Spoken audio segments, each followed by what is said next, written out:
Hello viewers, welcome to Leo health.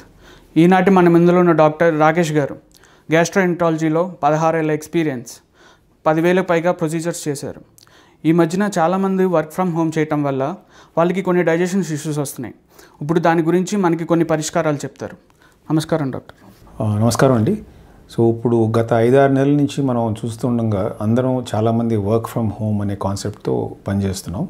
So దానివల్ల corona నుంచి దూరంగా ఉండటం అనేది ఒక ఎత్తు అయితే, దానివల్ల సైడ్ ఎఫెక్ట్స్ అనేవి చాలా వస్తున్నాయి న్యాచురల్ లైఫ్ స్టైల్లో.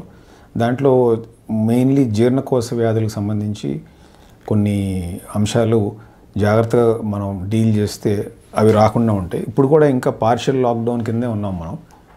చాలామంది వర్క్ ఫ్రమ్ హోమ్లోనే చేస్తున్నారు. సో జనరల్గా ఏంటంటే ఈ తినే ఆహారపు అలవాట్లు అనేది మనకు జాగ్రత్తగా చూసుకోవాలి. ఆహారపు అలవాట్లు ఎలా మేనేజ్ చేసుకోవచ్చు అంటారు సార్?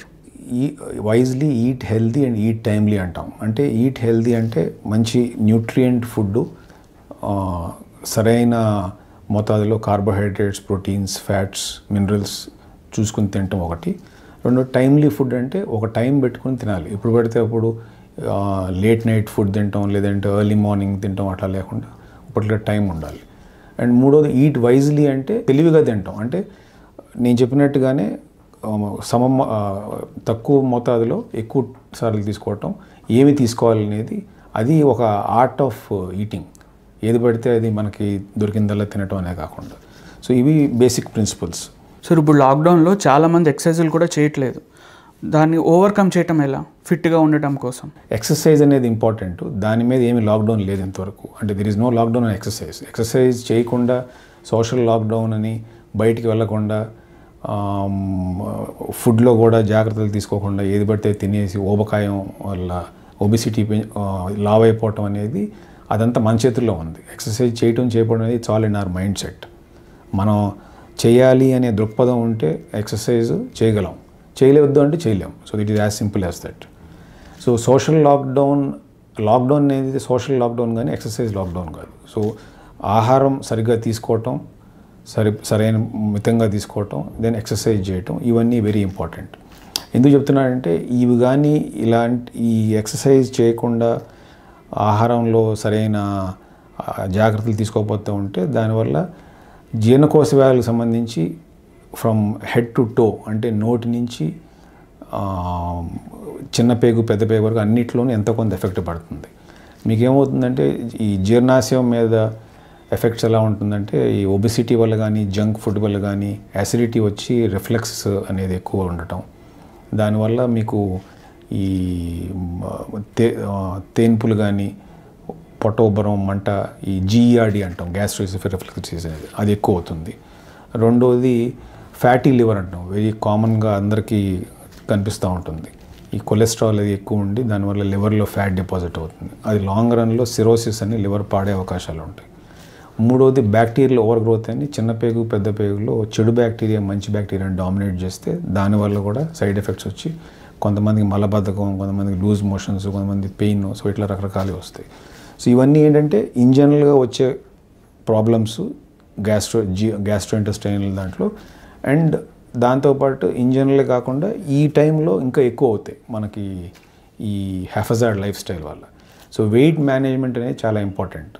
సో దానికి ఏంటంటే ఎవ్రీ వీక్ వెయింగ్ మెషిన్ కానీ ఉంటే, నా సలహా ఏంటంటే ఆ వెయింగ్ మెషిన్తో వెయిట్ చూసుకోవటం, అంటే వెయిట్ పెరుగుతున్నామా లేదా అనేది అది ఒక పద్ధతి. అంటే అట్లీస్ట్ మనం ఇమాజిన్ చేసుకుని ఏదో బట్టలు లూజ్ అయినాయో లేదంటే టైట్ అయినాయో అని కాకుండా వెయింగ్ మెషిన్తో ప్రాపర్గా ఒక వెయింగ్ స్కేల్ ఉంటే బాగుంటుంది.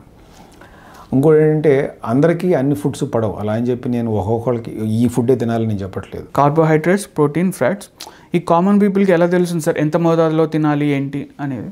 సో బేసిక్గా మనం తినే ఫుడ్లో జనరల్గా చూసేది ఏంటంటే కార్బోహైడ్రేట్స్, ఫ్యాట్స్, ప్రోటీన్స్ అనేది చూస్తాం.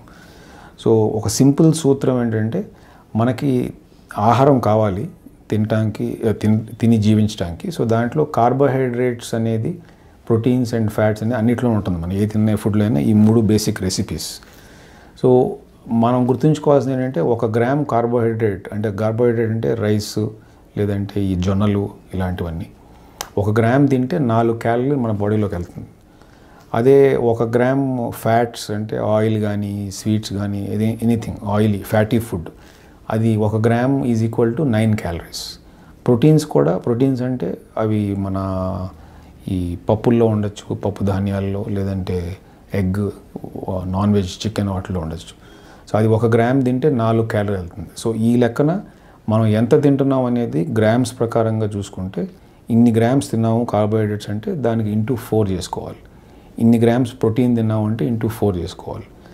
ఇన్ని గ్రామ్స్ ఫ్యాట్ తిన్నాము అంటే ఇంటూ 9 చేసుకోవాలి. సో ఆ విధంగా మీ బాడీ వెయిట్కి సరిపడా ఎంత క్యాలరీస్ కావాలనేది మనం మెజర్ చేసుకుని అప్రాక్సిమేట్గా తినటం అనేది మంచి పద్ధతి. ఇప్పుడు సార్ కరోనా వచ్చిన టైంలో చాలామంది చికెన్ తింటే ప్రోటీన్ వస్తుంది, కరోనా కొంచెం తగ్గుతుంది అని అది ఎంత మటుకు నిజమంటారు?